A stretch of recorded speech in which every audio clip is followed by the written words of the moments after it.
Want to make your own podcast? Spotify's got a platform that lets you make one super easy, then distribute it everywhere and even earn money, all in one place for free. It's called Spotify for Podcasters. Here's how it works. Spotify for Podcasters lets you record and edit podcasts right from your phone or computer. So no matter what your setup is like, you can start creating today. Then you can distribute your podcast to Spotify and everywhere else podcasts are heard. Video podcasts are also available on Spotify. With Spotify for Podcasters, you can earn money in a variety of ways, including ads and podcast subscriptions. And best of all, it's totally free with no catch. Ever since I discovered Spotify for Podcasters, I feel like I have an outlet for the creativity and ideas I want to share with the world. I recommend you give it a try. We all have a voice, so share it with the world. Download the Spotify for Podcasters app, or go to spotify.com/podcasters to get started today.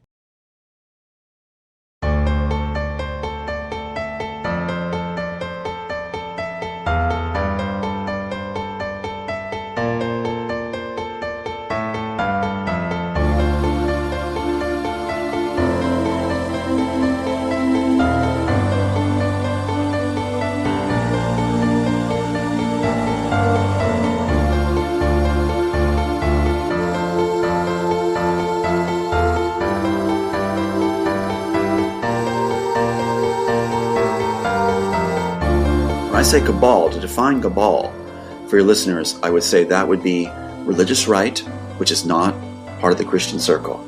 It is something apart from God that wants to capitalize on marketing God.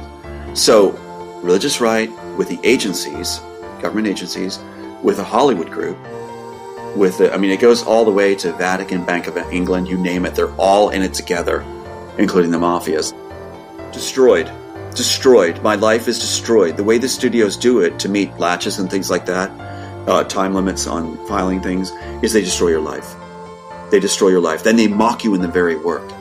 I was employed by David Rockefeller's group, given top positions and a beautiful home that's usually for vice presidents. And I was just spoiled and treated by Disney and Rockefellers in the holding period. It's the honeymoon period. And then after they're ready to steal the work, you're cut. They pull the rug. You lose everything. I want to get past their insane talking point where they just go, he lost his case, he lost his case, he lost his case. Let's show what they did. Let's show the fraud, and let's get past that when anybody raises that specter, we can say, no, let's look at what's actually being done here for God, for people, for the children, to save this whole situation, to turn the world around. And let's get to why this piece was written and get past that talking point. Because if you look at it, he lost his case? I was breaking Morant on steroids. It was all about throwing the case and having us lost before we even got in there, like the art of war. And they even tell me that. So let's get that under the belt, and then we can get rid of their noise and their talking points. Defeat their talking points, we can solve the problem and set things straight.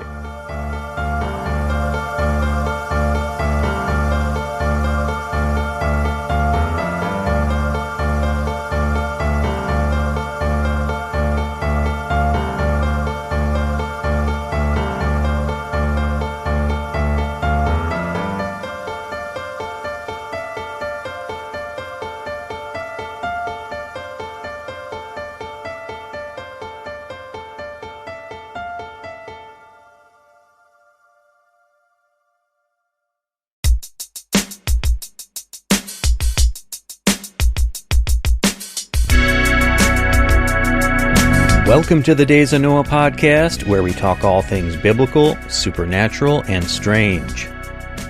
Today we are privileged to be joined by the one and only Tom Althouse, the original, real creator and writer of the Matrix series, the Matrix franchise.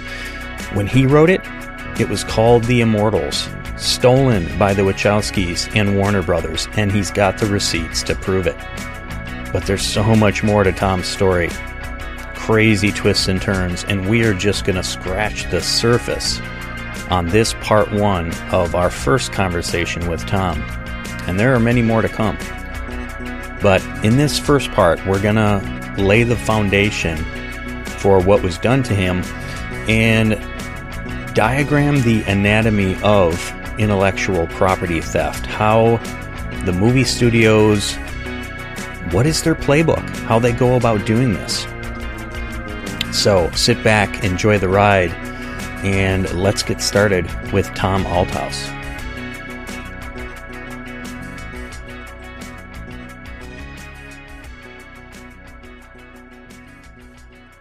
For myself and for everyone listening, you want to just kick it off and give an introduction of yourself and things? It'd be great. Yeah, absolutely. Wow. Okay. First of all, this came to my heart. A lot of times I just follow the heart, and that's how the whole writing came around. I was whispering through art what I felt God had given me after a request for, can your children basically, Father, make a difference in this world? Can we show you, as Job was tried, can we show you that we actually can come through as your children in this time? Can we change the timeline? That's a big question. And is that possible? Can we ask our Father that? And then this work came. All this stuff from tech to warnings to how the Cabal works, everything for our time. So our Father said, yes, I believe that. And one of the first things he had me put into the story treatment, which is, I have to have a story treatment. And that's basically lets your producers and directors know exactly what this thing's about, where the audience may not see it. It gives the nuts and bolts. When did you write that or have those ideas? This particular version is January 1992. 1989, it started coming after I was being groomed to be the face of the Christian Coalition for Pat Robertson. The first sentence is this. I think you'll get it, essentially, since you're centered on Noah. It says, the Tower of Babel is complete. And the reason the Tower of Babel is complete, because man has perfected the neural link and also longevity. So therefore they feel like they don't need God anymore. So you were asking God some questions. You feel like you got some answers. You're obviously part of the Writers Guild, right? I'm assuming. And yes, I actually entered in. For those that can't see, because we're an audio-based podcast, he held up a script that he wrote. And again, the date was...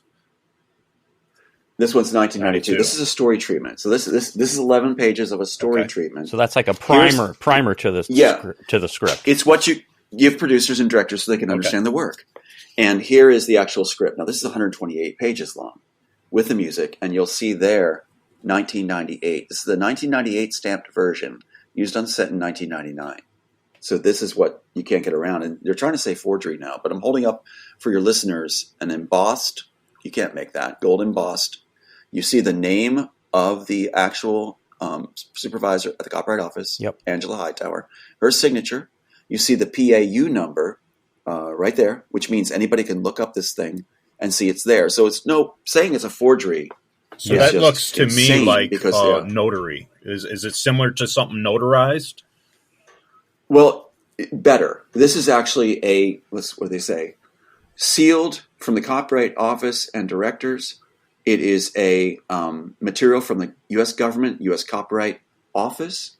It is beyond notary. Wow. This is actually a certified, U.S. Copyright certified script, way beyond notary. Yeah. And so just to provide context, because I know we kind of jumped in there and that's fine. Mm-hmm.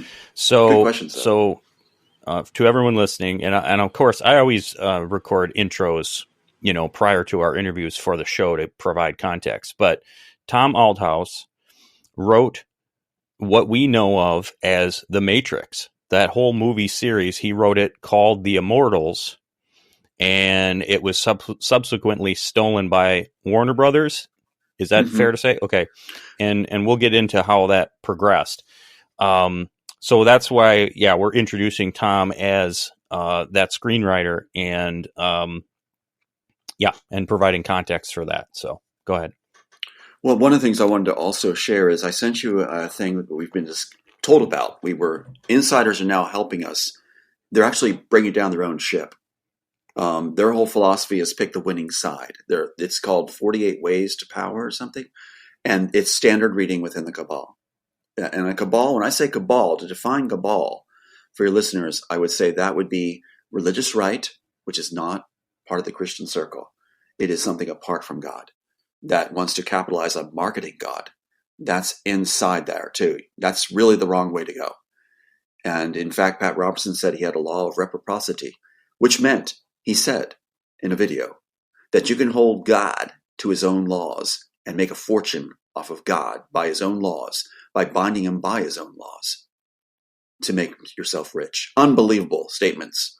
So religious right with the agencies, government agencies, with a Hollywood group, it goes all the way to Vatican, Bank of England, you name it. They're all in it together, including the mafia. So that's what I learned. They all got greedy about the work.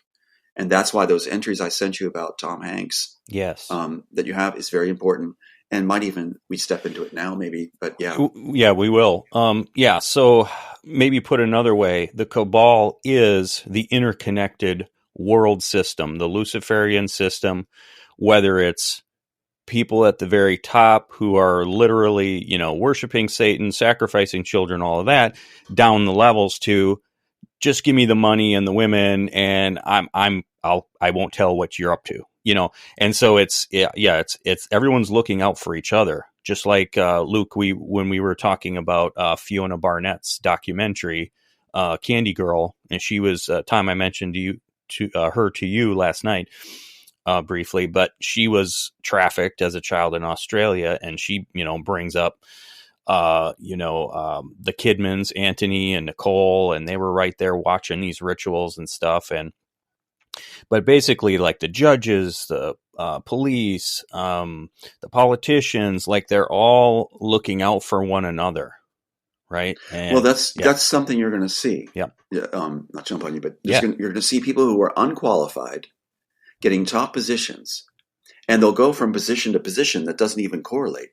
So you'll have someone who's a clerk becoming a person on a board, who then becomes a judge, who then becomes somebody in charge of electronics. It's like wherever they need you, they pass their loyal ones around, and they're usually failed people that get top positions because they'll be loyal. You'll see this even with presidents. So it's like they will absolutely and you basically are just paid off people going wherever you're needed to shut down the trail. Yeah. And they believe that everybody has their price. And that's why any people like ourselves that are broadcasting, like you're doing this, would be considered difficult. Mm-hmm. That's the label you would get, is difficult. Because they'll say, you need to take this offer. Like you said, Wachowskis were offered beautiful women, fame, fortune, as if beautiful women were part of a trade commodity. And so they feel like they have this control, like playing God in the world. And then what they do is, if you take the offer, you're on the inside. They've got you dirty. So part of their thing is recruiting anybody they think is viable, has intellectual ideas, which I think is power. And they want to harness and bring you in and recruit you in. When they say you're part of the elite now, when they do that, when they offer the chair, you're part of the elite now. Your life is over as you know it. And they play this card: your family will be safe in what's coming. You just, and they use that leverage card saying, you want your children to be safe. They put it in their movies, and they say it to you when they pitch it to you. And that's why you don't see our ranks very full of those that said no, because then we're made examples of when people say no, they use you that way. So I wanted to ask, so you got the script, you showed the date. So kind of go through the timeline of you getting that certified, you having it. How did it transition from somebody stealing it to, the progression of that, or how you were going to use it, but then weren't able to use it, type of the kind of the timeline of that era. Now keep me on track, because this is going to be a multi-layered answer. And I usually say the best question prompts more questions. So that's not an evasion tag. That's the way the nature of the beast is. Yep. So of this nature. So what I'm going to say is I'll just follow as I feel like I'm given it to answer. First of all, I didn't expect it to be made. I expected to whisper through art for future generations to know what's going on, that maybe we could save people in the future, because they were so entrenched right now. When I was brought in and offered the chair and promised I was one of the elite now, I didn't think there was any way to unravel the beast, to take it down. It had too many legs, if you will. So I whispered through art. Next thing I know, I'm asked to pitch it to Bonaventura, top exec. Now, I do drop a lot of names, and you pointed this out, Pete, so I'm going to isolate this one.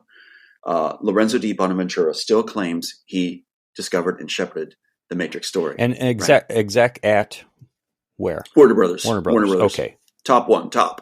He has a penchant for saving the careers of failed writers. Now, I sent you a thing. I know your audience can't see these things, but you'll see a reference point right there in one of the first bunches I sent you. I sent you a lot of material, and yeah, I probably was like, whoa. That's all right. But he is the one that actually had me pitch it, then gave it to Joel Silver, the guy who still claims he's owner of that franchise, all right, at Warner Brothers also. Okay, and timing-wise, this was 93? That was in 93, June, and we know exactly when the pitch was, June 25th, 1993, because we have the letter of submission then.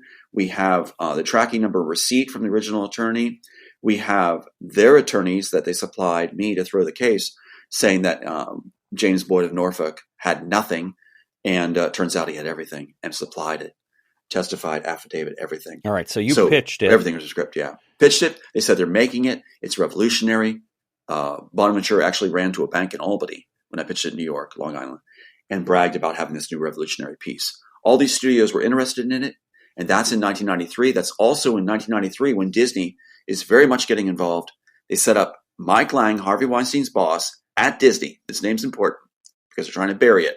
Look up Mike Lang sometime and see what you find. This is the guy who formed Miramax for Disney, the library of stolen material. Miramax Films was formed in 1993 when Mike Lang, Harvey Weinstein's boss, was put in position in 1993 by Michael Eisner of Disney to launder intellectual property. And we know that Disney, I'll take a little side trail back to your answer, Luke. Disney is actually the ones that broke copyright law by instituting a new sideways law that said that they could keep Mickey Mouse indefinitely, perpetually, without following copyright protocol, which would be at a certain time you release it to public domain. So the idea would others would develop off that work after you had time as the creator to make the work. And when did Disney make this change, or did they get a law changed, or they somehow created a loophole for themselves? And when did they do this? Great question. A special rider, basically, if you will, is what I understand, is that they got a special deal where they're exempt from the copyright rules for Mickey Mouse. It shows you right away the nature of their beast and how they're going to be thinking and how they're going to operate. Since they got away with that, they set up the idea of let's create a library, Disney library, of materials they don't own. They actually say in a Vanity Fair article with Mike Lang saying it, that it is in a New Jersey warehouse, these hard copies of scripts that they want to take. And it's unbelievable. You want to get more like some kind of B movie about the mob. That's what they did. Yeah.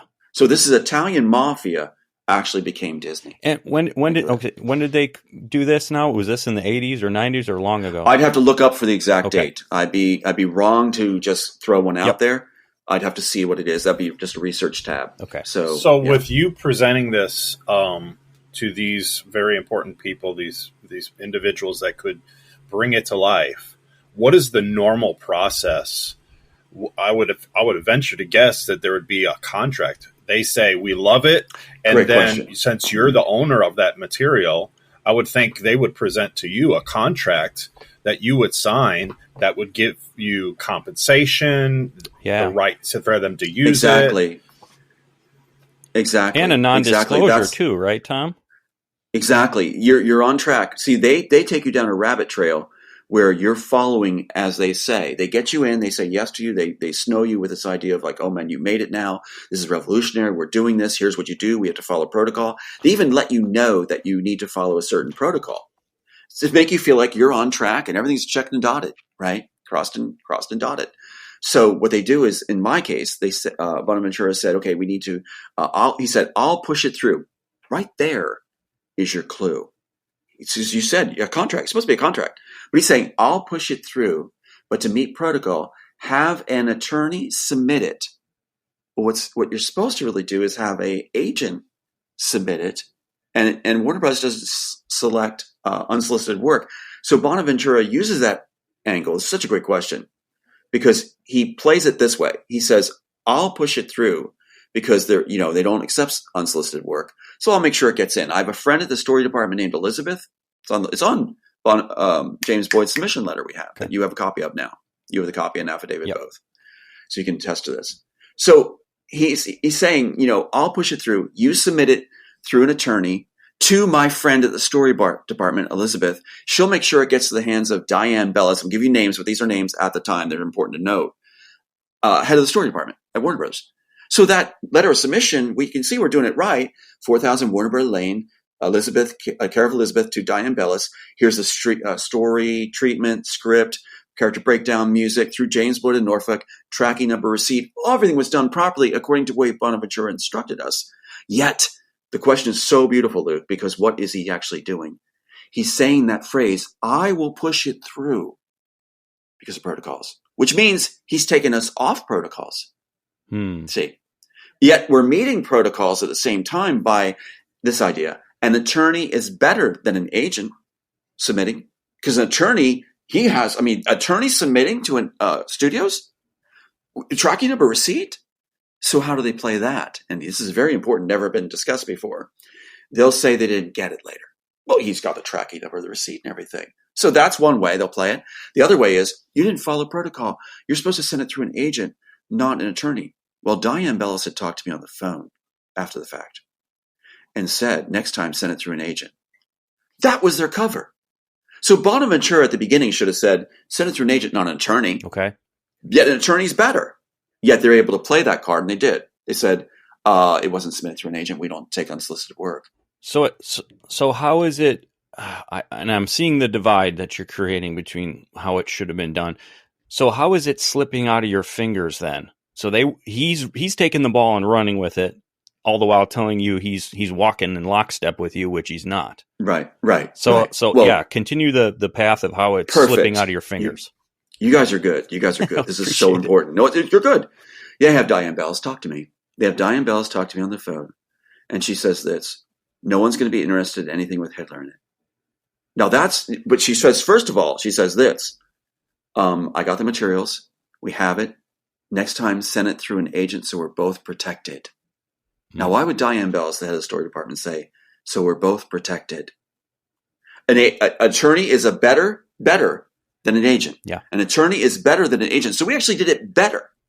So Bonaventura had us do it better, but they're able to weasel around. Now, Diane Bellis is bumped out of position immediately as head of the story department, and they bring in two players to cover it up. Teresa Wayne, who was from 1993 onwards to even this date, is the head of the story department for this cover-up. Still there. She's the one that even said in testimony in Sophia Stewart's case, which she lost, that, who claims to be the mother of the Matrix, claims that Joel Silver submitted the work in 94, but it wasn't called Matrix then. Yeah. And there was no Wachowskis attached to it. They hadn't selected yet who was going to be claiming it. It was a lottery going on, a decision going on, a vote going on to who would be the ones to steal it. Failed players brought in-house. Keep in mind the Wachowskis were, as I think you said, Luke, they're promised beautiful women, fortune and fame. That was Dino Laurentiis, who is the man who still claims he shepherded the work with the Wachowskis. He had brought them in, wined and dined them, and the Wachowskis failed at everything. They brought failed people in, promised them beautiful women, fame and fortune, wined and dined them because they needed somebody in-house to take the work. The studios, when they get greedy and steal work, they want it in-house. So they take fallen, failed people and employ them to do their crimes and take the work. And the Wachowskis weren't the first choice. Tom Hanks was one of the first choices. And when he watched the scene, that's where you get to this material that I sent you that was now given by the Inside, where they have their main person on the run. Because now you see, if you look at that document, if you can tell it for listeners, you're going to see Tom Hanks was what? Ordered and commissioned by Warner Brothers to write The Immortals in 1998. I'm holding up the script again for viewers, listeners. 1998. So at this date, Tom Hanks is brought in. And what was his position? Ordered. He was listed as employee for Warner Brothers to take the work. Let's follow it. You ready? Yeah. So he is listed as, in the Copyright Office entry, which I sent you, you'll see this. Tom Hanks ordered and commissioned by Warner Brothers to write The Immortals, 1998. It says it's 2 pages long, that he's the certified writer of The Immortals. They're putting a slot there of 2 pages to claim that he can claim that he's the writer of what work? My work that Bonaventura had me pitch. Right there. So they take an employee, which in my mind, I don't know, Tom Hanks is probably... No, he's not. Not employee. But appointed by... appointed by, and they're listing him as an employee for the purposes of the copyright theft. Isn't that something? So you're right. It's very important what you're saying, Luke. He's not an employee of Warner Brothers, but for the purpose of stealing the work, they're going to list him on the copyright entry as employee of Williams of Warner to Brothers. your knowledge, has Tom Hanks ever written anything? But that reminds me of what you were just saying earlier. They'll take individuals and put them in different positions that have never done those positions. And here is Tom Hanks, who's an actor, but he's never written anything. But yet he is commissioned by a very large studio to write the Immortals. It makes no sense. Exactly. Now, if you perfectly said, move people around that aren't in their positions. Here's Cloud Atlas, done with Larry Wachowski. On another take of my work of the Immortals, as they use up the rest of the story, they said, Tom Hanks is the best friends of Larry Wachowski, and he's appointed to write the work. So look at that entry. Look at that entry, if you will. I know your viewers can't see it, but look at the Tom Hanks. Show Luke the Tom Hanks entry at the Copyright Office. Yeah. I don't have it handy, but I do have it in the email, and I will send that to him. But I did look at that already, Tom. So isn't it incredible? Yep. And then you'll see a lot of other names too. A lot of them that are on there. And one is in the 1998 period, from James Dunn to Eric Roth to Nia Valdoris to Justin John and Michael Justin or something, John Stanley. It goes on and on. All these people are then entered in separately into commission by Warner Brothers to write the Immortals. Mm-hmm.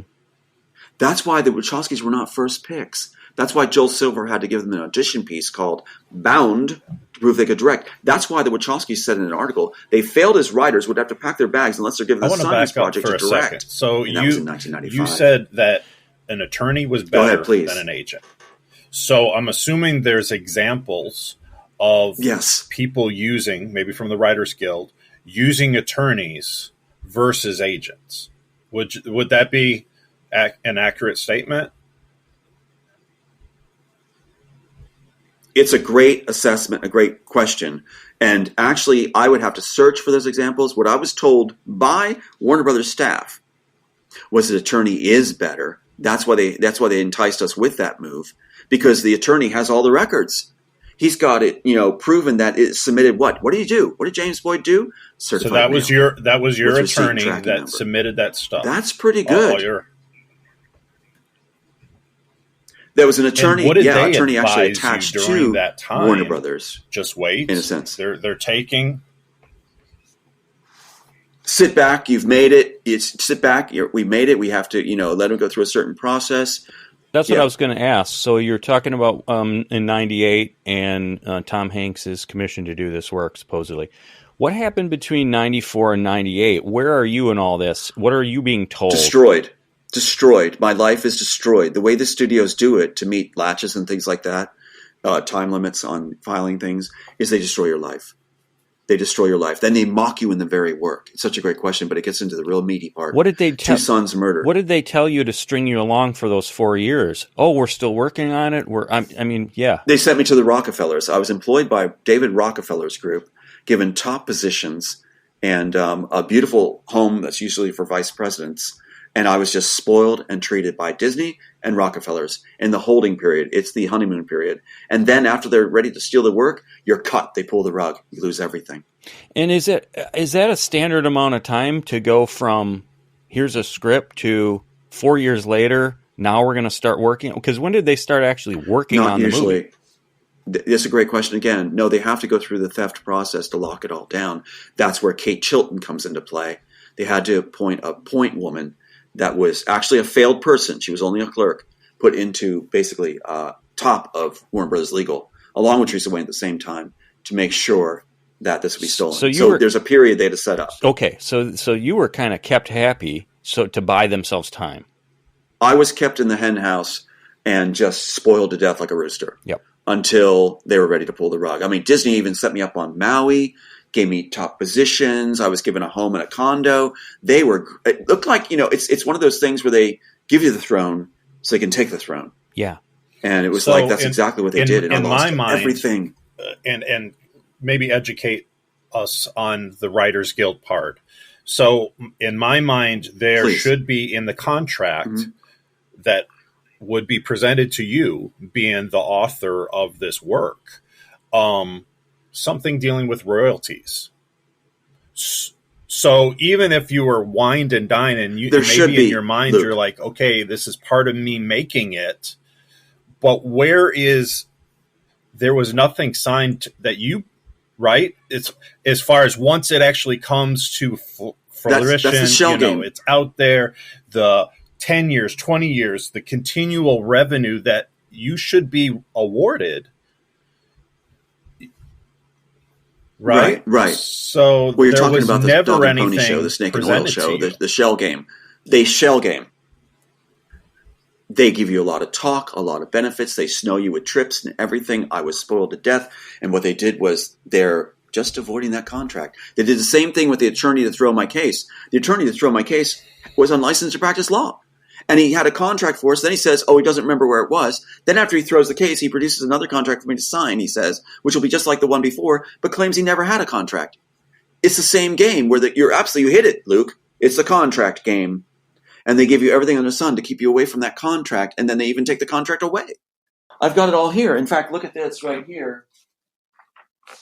Here is, if you look at this, I sent this to you, but I'm going to hold it up quick. I know you have people listening and can't see it, but this is Tony Rankin, classmates of Warner Bros. Lead attorney. And what does it say at the bottom? Not eligible to practice law. Yeah, suspended license.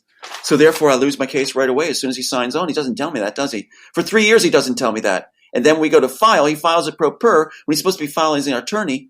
And then he's allowed the statute to run out on everything for them. Right. So it's like that's how you win the case. And then you hear in the media, he lost his case. It almost seems too good to be true for them that you picked an attorney that was almost, in my mind... Or they provided it? They provided him? I didn't pick him. He came to me. That's the key. He came to me with the wife to provide me, who was an ex-con, who had an ex-con that he was a landlord of, sex for trade, and has her be my wife. It almost seems like they knew you had this script, and they knew. They got word to this fake attorney, come knock on your door, and sell yourself to Tim. Yes, right? Tom, yes. And spot on. Make like you're on his side.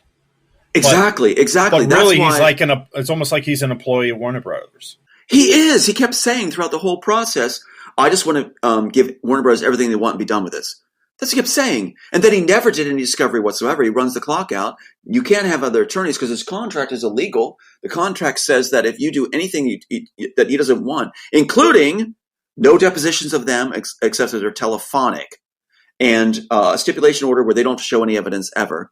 And it's only for the attorney's eyes only, not for judge or jury or plaintiff. You should see what they stuck in. No alternative dispute resolutions. And a half hour, Luke, after he's fired. He says a half hour after he's fired, he allows them to proceed to summary judgment without objection.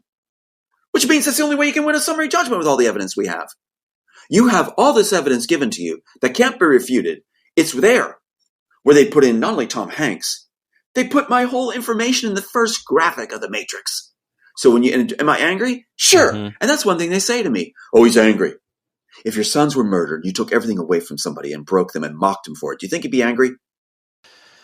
So do I have a right to be angry? Yeah, absolutely. And we'll put the details of the case because that's a show in itself, right?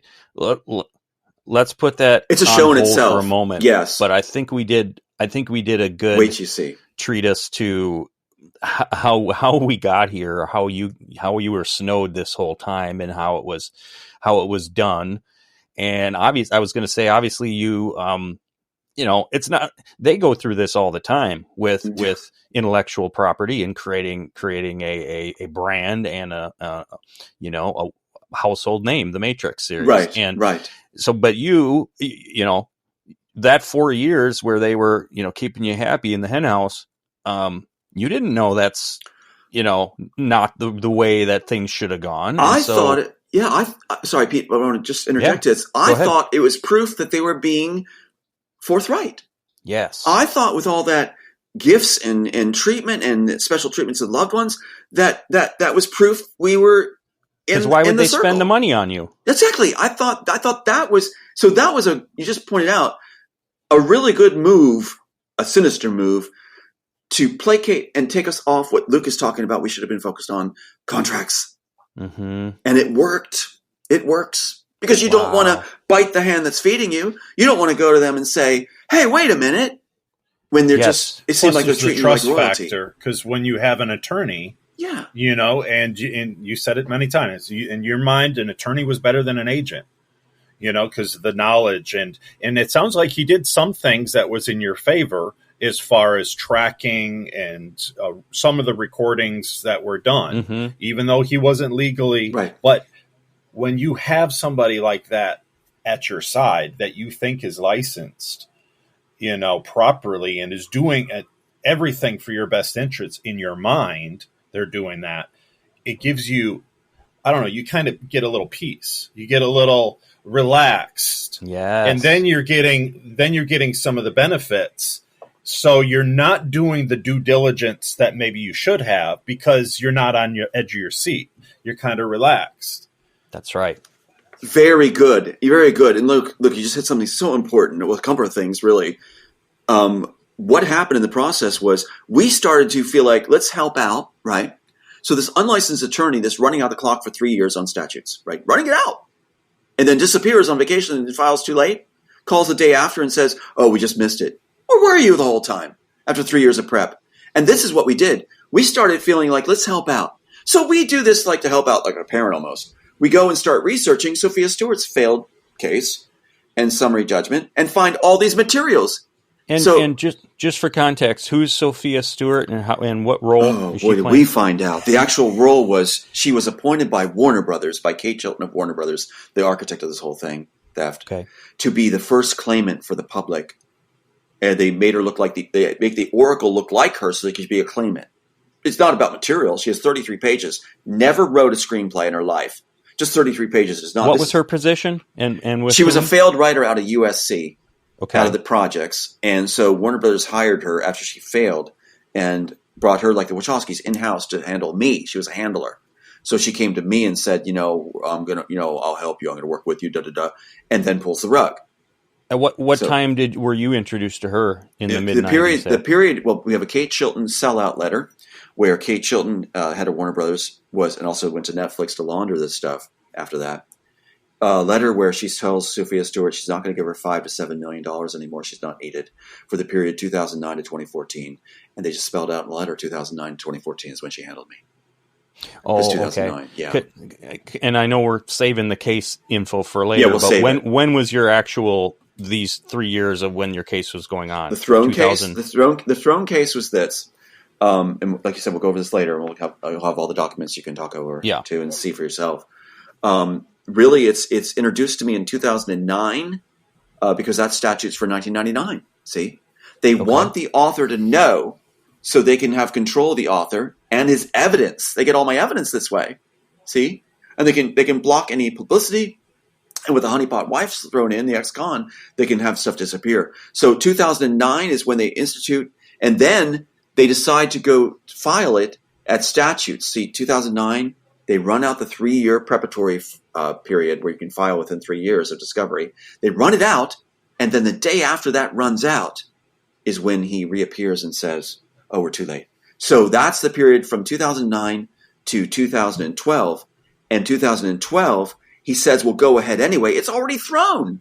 Yeah, so that was the 3 years of the court case. No, that's the preparatory to throwing the prep. it. That's the throwing it. The actual court case, which was a sham, was 2012 to 2014. Okay, and now 2009 is when you are bringing this? This is when I'm approached. You are bringing legal action against them? No. That's when they appear with their players and say, look, this you should be filing. Look, this was done to you. Look, we want to help. Both the honeypot wife and them. And so they get me into this period for stalling for 3 years that I missed the time to file. Then they file so they can have all my documents and information. Between like the late 90s when the movie, so the first Matrix came out when? Was it 99? 99. So you have 10 years of discovery period. You have 10 years to discover from 1999. So they appear in 2009. What are you thinking all of these 10 years? Because you're not bringing anyone lawsuits against anyone. The writers are the last to know usually. Yeah. I had no idea. If you look at the first insert, this is important. I think this is a perfect tie-in, I feel, to what was stuck in by the Wachowskis in 1999. It's not just Tom Hanks, Wendy Washington, all these names I read to you, like Eric Roth, being given copyright entry play card holders. You also have what the Wachowskis stick in 1999 because they were angry at Warner Brothers for another writer brought in Assassins, where they felt their career was failed.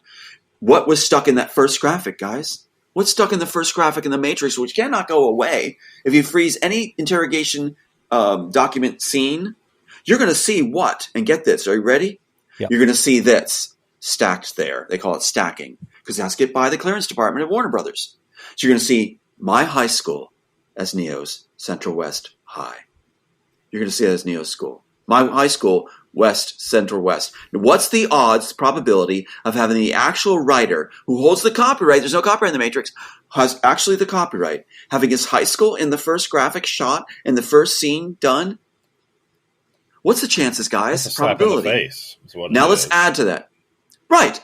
That's what the guy told me from the story department because I would never have seen it. A split second upside down. I sent you, and you can tell your viewers too what this is, if you will. That little short of that first scene, I sent it to you so you could see it and see how fast it flashes upside down, right? Susanna Bolgen, and thanks for letting me speak this through. Susanna Bolgen, their graphic designer, this is the heart of the matter, said that anything in for a split second is for the director's eyes only to keep the project interesting, right? And I apologize for talking fast. I said I would try not to, but my mind, when I get on this material, I talk fast. But here's the deal. There's more stacked there. Not just a high school.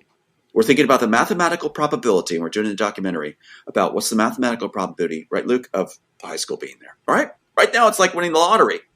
The actual author. That's not all. My fiance's birthday, who was at the pitch session, is Neo's birthday, March 11th. Okay, now you got the fiance's birthday on that sheet, that first sheet made, first scene shot, and my high school. Now what's the probability? Mm-hmm. But that's not all. What's Neo's name? Why does he have two names? Why do you have a character in Writing 101, wherever you go for a course? You don't list two names for a character in a movie. You confuse your audience. But the Wachowskis do. Why?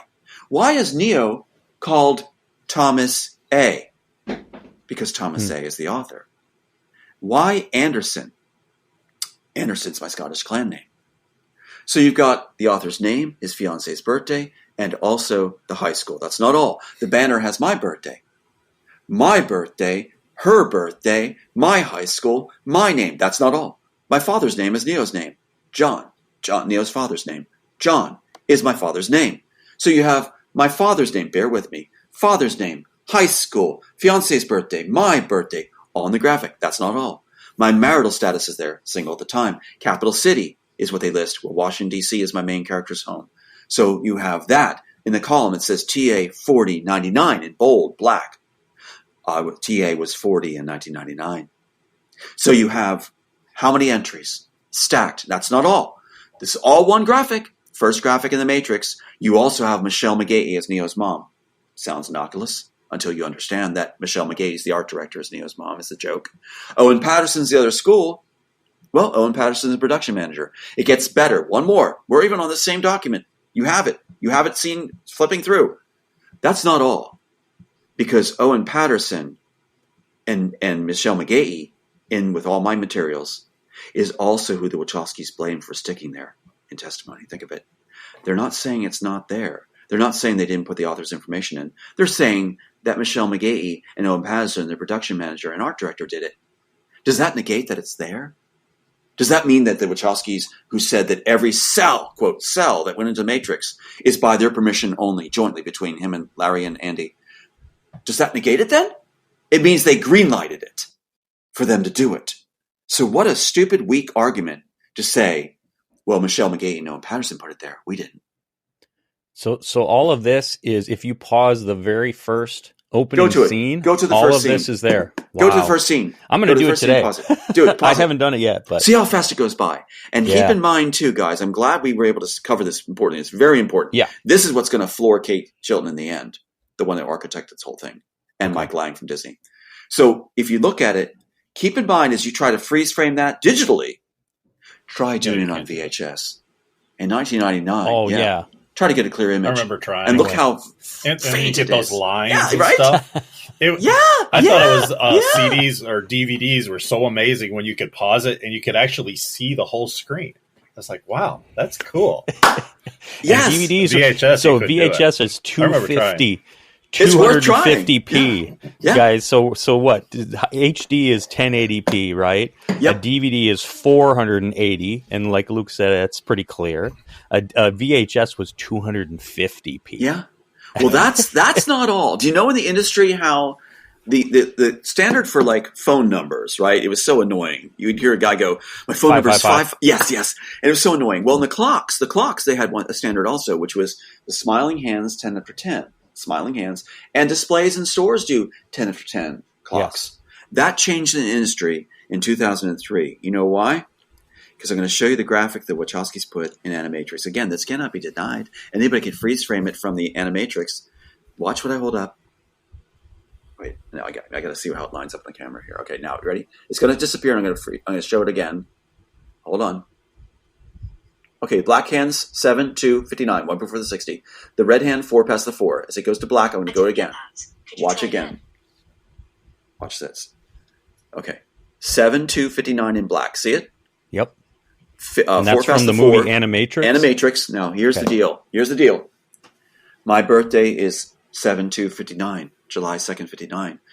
I was 44 in 2003. You have a very expensive graphic filling the screen in a static shot in Animatrix. Exactly the birthday and age in red. Very clever. If you move, Luke, Pete, audience, if you move, I know your audience can't see this, but you guys can.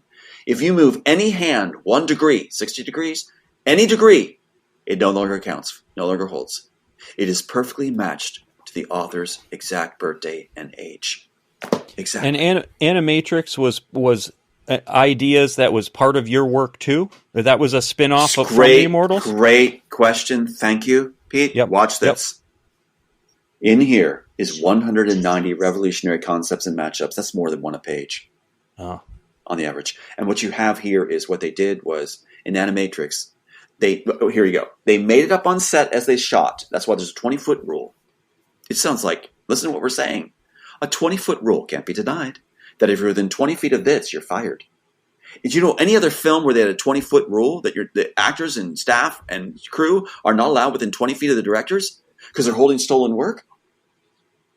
That's what they're doing. Yeah, this was used and then a visual storyboard lifting every image they thought was cool. Who told me this? Paul Martin, the fight choreographer. And so, how many movies and shows have they stolen a piece of that and made it into by now? There's a layered answer. More than that. What happened was when you get a chance, look at that copyright entry that I gave you for Dean Laurentiis and also the Wachowskis Dean Laurentiis and Wachowskis are on Assassins. Look at the one for Immortals with Dean Laurentiis without the Wachowskis, and you're going to see 346 subtitles under my title, Immortals, under Dean Laurentiis. No body of work, like Tom Hanks has 3 pages. And what they're doing is that gives you a clue to how many studios, how many different takes they wanted to take. Because each subtitle indicates a slot they want to create the copyright office. Are they really that uncreative that they can't come up with this stuff themselves? Yes. Or yes. I mean, and this is maybe in praise of your work, just being so creative. Or is it they see the dollar signs? So I think it's all the dollar signs, because it's not that they're not creative in my mind, but you only have so much capacity of creativity. Now there's exceptions to the rule. Tom, you might be extremely creative, that's why you do what you do. But when you have 1,000 or tens of thousands of writers to pull from, your factor of finding the winners, go up. And it's about them filling the pipeline, which kind of leads me to a question I want to ask you is, have you came across other people that they have done this to that Yes, want to link right. arms with you and be like, they did this to me? Yes, it's great questions, great series of questions too, because the lady who wrote Gravity contacted me directly, so we can correspond. The people that did Avatar, the guy did Kill Bill. You've got the people that did, what else was it? Gosh, help us. There's more. But the thing is that, you know what stops them? Attorneys. Correct. Attorneys stop the dialogue because they want to control their client. Oh. So what happened was, like for example, the lady who did Gravity, she was stopped by an attorney. Avatar, shut it down. The attorney shut it down. They're so stupid, I'm sorry to say, but these attorneys are so stupid because they want to keep control of their client that they shut off the best life raft for their client because they don't want anybody else having influence on their client. So the law is so stupid. One of the dumbest demographics in our country, in our world, is attorneys. They're just the dumbest people on the planet. So is it the attorney they see the value of this and they don't want any other attorneys to steer the ship? They want to be the captain. They don't want anybody, influencing their client. Right. Anybody that might talk their client. They want to be, they're so insecure, so many of them, that they don't want anybody seeming more intelligent than they are, and they're not that intelligent. Yeah. This is something that I've heard of in the music industry too, right? You know, in terms of the predatory contracts that bands are given, and the studios are raking in the cash on their behalf, all of that. One more question, and it might be a long answer before we get into kind of Luke's question of intellectual property theft. You know, how it's done, how widespread, which we covered a lot already. But I was just going to ask you, so in the timeline, just to fill in one gap a little bit more, 99 to 2009, are you realizing that that's your work, that you've been stolen from? What's your mindset in that 10 years? And then in 2009, you said that's when they're like, hey, you have a case, and that's what got the ball rolling. But what happened in that 10 years? What are you thinking about these movies coming out? Well, that's so interesting, the question, because actually I was broken in 1996. Remember I told you about the fiance's birthday as Neo's birthday? Yeah. Well, I would never have known about this graphic in for a split second. You'll see how fast it goes, unless someone from inside the story department told me it was there and explained to me, as Luke hit it on the net, and Ed, it was to slap the face. You're absolutely right. That's exactly what they said, to slap the face, because they didn't understand the work. Wachowski didn't understand the work. And so I'm broken in 1996 when my fiance is enticed away by the Disney crowd. And I'm broken. I'm destroyed. I actually ended up in the hospital. And so that's when they actually give the work to the Wachowskis, when I'm hospitalized and I'm shut away, basically supposed to be for good. And then that's why when I show up in Hollywood later in 1996, I was cast for a lead in. I'm not trying to divert from the question. Just trying to fill the timeline properly with foundation. Yep. I'm in cast to do Demetrius in Midsummer Dream at Topanga Canyon. Best way I can describe it is just fill it in. Yep. By Ellen Gear, Grandpa Walton. You know the Waltons. Will Gear, his theater. So she invites me out and says, "You're going to make it." When I show up in July 1996, is when Dean Laurentiis takes his name off the copyright of the Immortals and puts it in the investment firm's name. Puts it in the largest investment firms in the world, saying that they created the Immortals. Interesting. You know, investment firms don't create it, but that creates slots in the Copyright Office where I don't mean to diverge from your question. I think it's important. I think you led me this way, which is great. The investment firms claiming it, then you can see how it plays out. I see Luke's mind going here, I think, too, is that, I see you guys are sharp. It's like what they're doing is, it's ridiculous. The investment firms, by claiming sole ownership of the work, and having Dean Laurentiis run. Dean Laurentiis really isn't getting away, is he? Because he's still listed in the copyright as claiming Immortals. When you replace it with the investment firms claim it, you still have the trail there in the Copyright Office, right? It makes it worse. So the investment firms, in their small minds, they're claiming now that they can give the work to any studio interested. It also shows you how many studios were interested. They feel they're safe giving the work out. They're giving the work out. They'll make a profit off of the lending fees and they'll make a profit of claiming ownership of the work. Both. And any studio feels free to steal it because it's the investment firms that claim they created it. Plus, I would think there's more layers that someone like you would have to go through. When they pass it off to somebody else, it's more that you have more onion layers you have to go through to get to where it is, and then, a deeper rabbit hole. And then when you say an investment, I'm thinking dollar signs, as they got, just like the big studios got a lot of money to fight these things. They got a lot of money to fight. That's it. I'm just, this whole thing is reminding me of another, I think I saw a documentary on it, actually. The Rocky, he was the actual actor. So it wasn't the script so much, but he's like, this is my life story. Mm-hmm. Sylvester Stallone is using my life story to create all these films. Oh, I did hear about this. Right. You know? Well, that's exactly it. Now they're saying the same thing to me. These very studios are now coming at different times with even Disney. I have tapes of Disney calls where one attorney attached to Disney is explaining to me, you won the chess game because you're doing interviews. Did hundreds of interviews. They strike a lot of these interviews because they don't want word out. And then people go, why have we heard of this before? Because they strike it down when they don't want it out, and they promote who they want. It should be so easy reader for people to understand this. Of course you don't hear from it. If you don't hear about it, it means it's important to them. And at least in the Rocky situation, I think the documentary that he did, he said there was a settlement, an NDA had to be signed, but he's not making the royalties, he's not making the money that Sylvester Stallone and his family made off of it. Right. They gave him crumbs. Take that point right there. That's the reason they told me. They tell me behind closed doors, they'll say, off record, they'll say, we know you wrote it. In fact, the main attorney for them said, given the fact you wrote The Matrix. They say this. And then what happens is, and I'm sorry if I seem inflamed, because I don't like this. I don't want it to happen to my kids, my children, and this. I don't. And what they do, they say this. Listen, it's not our fault. It's just as good business. They use the phrase good business because if we take it, then even if someone like yourself sues us, then we can do a settlement, which is just crackers out of the barrel, just crackers, crumbs, like you said.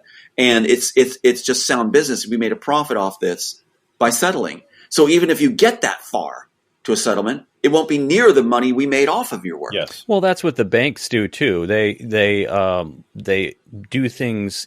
They do illegal things to make billions, knowing that the fines they're going to get if they're caught and some degree of justice to the public is shown. Good. We slapped the wrist of the bank. They get fined millions. Well, that's good business. You made billions and you paid a few million in a fine. So that's what they call this is just the money trail, whether it's what we're describing here, or you mentioned music, Pete. I'm thinking investors, not investors, inventors.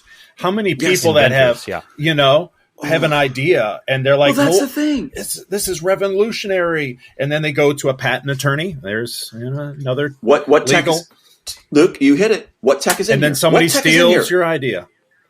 What tech is in this screenplay? From 1990, it's actually 1993, right? What tech is in here? Neuralink, called the enhancer. All described, pros and cons, all through this, which I was warning people about. Right. Because I felt led by God to warn. So in here's the tech. Right. And Kate Chilton, the person I told you was the point woman for all this, and still is, gave the tech to Elon Musk. Elon Musk is in Iron Man 2 by Warner Brothers being introduced to the public to take the tech. To take the tech. Well, also in the Matrix, you had the Neuralink. That was how they downloaded, all the jacked in. Because the Wachowskis said they wanted to do Jackson Neck for real when they had this. Jackson Neck is all through. In fact, the attorneys for Warner Brothers said they got a deposition of me 7.5 hours. I didn't get anything. I'm not allowed to with their own attorney. He blocked it, right? He blocked it all. Ran statutes out. So what happens is in mine, they're saying, you don't have Jackson Neck. You don't have Jackson Neck. I opened this blindly, and I was on Jackson Neck. It's all through it. Yeah. So Jackson Neck, that's what they're concerned about. And Kate Chilton was at my deposition. She was the person who's now on the run. She just left her judgeship.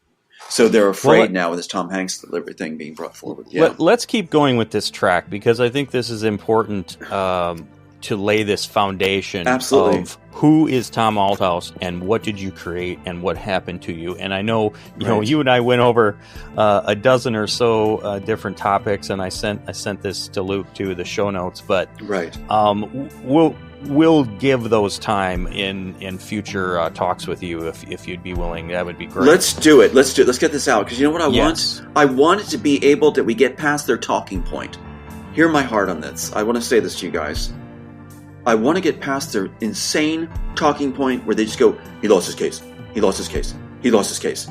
Let's show what they did. Let's show the fraud, and let's get past that when anybody raises that specter, we can say, no, let's look at what's actually being done here for God, for people, for the children, to save this whole situation, to turn the world around. And let's get to why this piece was written and get past that talking point. Because if you look at it, he lost his case?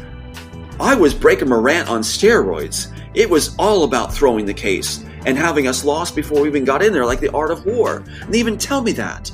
So let's get that under the belt, and then we can get rid of their noise and their talking points. Defeat their talking points, we can solve the problem and set things straight.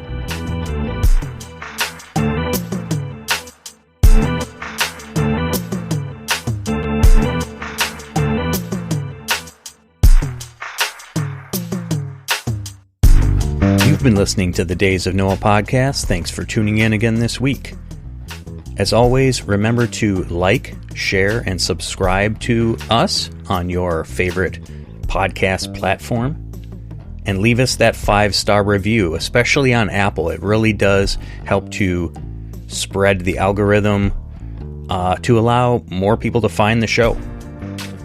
If you'd like to support us further, please click the support link at the bottom of the description and choose a monthly support level as low as 99 cents.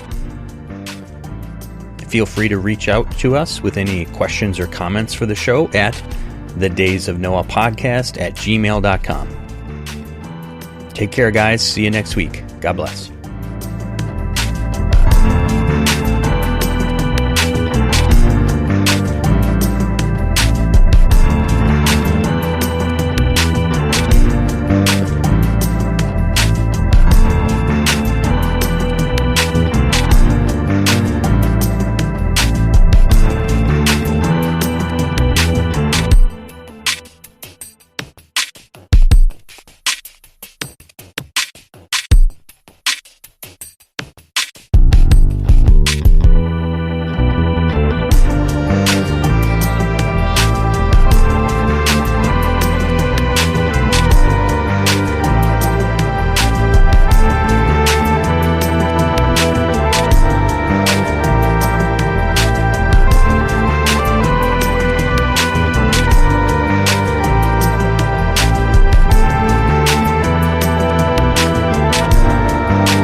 Hey guys, let me tell you about Zencastr, the podcasting recording software that I use. Right from your laptop or desktop web browser, you can record audio, video, or both, and you're on your way to making podcast history. The nice thing about it is it records a local backup on your browser cache as well as in the cloud. So even if you have some unstable internet connection issues, it's continuing to record you and your guests in the cloud for you to download at the end of your recording.